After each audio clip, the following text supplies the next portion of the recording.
আজকে 15 মাস, এখন পর্যন্ত আমি ঢাকা 50 দিন ছিলাম না।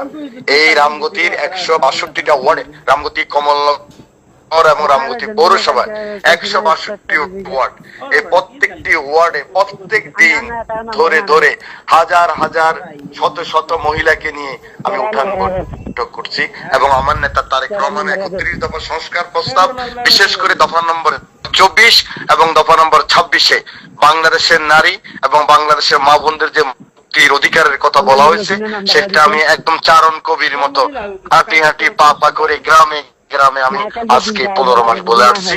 132টা শেষ করেছি, এখনো 30টা বাকি আছে। আমি যে কথা বলতে কমিটি করে ফেলছে, কোন আমরা ইনশাল্লাহ নির্বাচন করতে প্রস্তুত আছি। এর মধ্যে আমার দল আমাকে আজ থেকে 1 মাস আগে আমাকে নির্বাচনের প্রস্তুতি নেওয়ার জন্য লক্ষ্মীপুর 1 থেকে সাদাত হোসেন সেলিম জোটের ক্যান্ডিডেট, এবং আমাদেরকে বলা হয়েছে বিএনপি সেখানে মিলিয়ে দেওয়ার জন্য 2 আবুল খায়ের ভুঁইয়া, 3 শহীদুদ্দিন চৌধুরী এনি, আর 4 আমি আশরাফুদ্দিন নিজাম। সেইভাবে আমাদের নেতা কর্মীরা ভোট করে যাচ্ছে। এখন এখানে যদি জোটের কেউ আসে, আমরা জানি না, আমরা জানি যে আসম আব্দুর রব সাহেব অসুস্থ, ওনার সাথেও আমি 3 বার ভোট করেছি, 1 বার ভোট হয় নাই, 2 বার ভোট হয়েছে।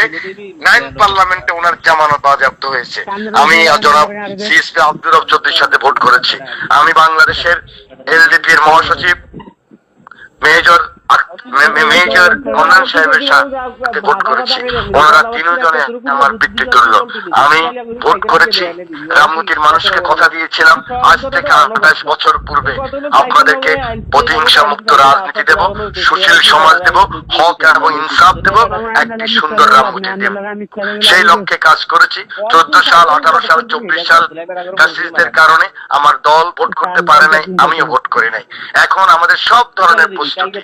আমি বিশ্বাস করি আমার দল যে সিদ্ধান্ত দিয়েছেন সেই সিদ্ধান্তে অটুট থাকবেন। এর যদি কোনো ব্যত্যয় ঘটে, হয়তো আমাকে দল আটকাতে পারবে, হয়তো দলের কথা আমি শুনবো, কিন্তু রামগতিতে বিএনপি, রামগতি এবং কমলনগরে আমার দলের যে নেতা কর্মী, শুভান্নদায়ী সাধারণ মানুষ, এরা কেউই মানবে না। ইতিমধ্যে শুধু নেতা কর্মীদের সাথে আমরা মিটিং করেছি। 42,000 আমার নেতা কর্মী আছে। আপনি একটু চিন্তা করে দেখ, এই নেতা কর্মীকে মানানোর কোন অবস্থাই নাই।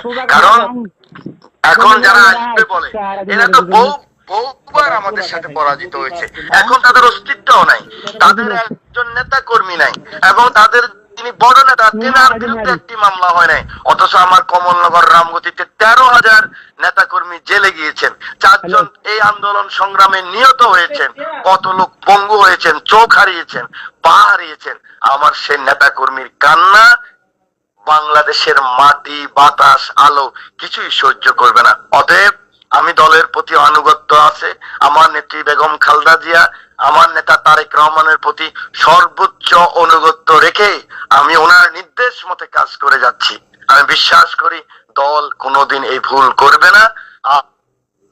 আর যদি কোনো কিছু ব্যত্যয় ঘটে, আমিও মেনে যাব, কিন্তু রামগতি, কমলনগর, রামগতি পৌরসভার নেতা কর্মী এটা কোনোদিনই মানবে না। কেউ না, এটার প্রতিবাদে অবশ্যই তারা ভোটে দাঁড়িয়ে যাবে।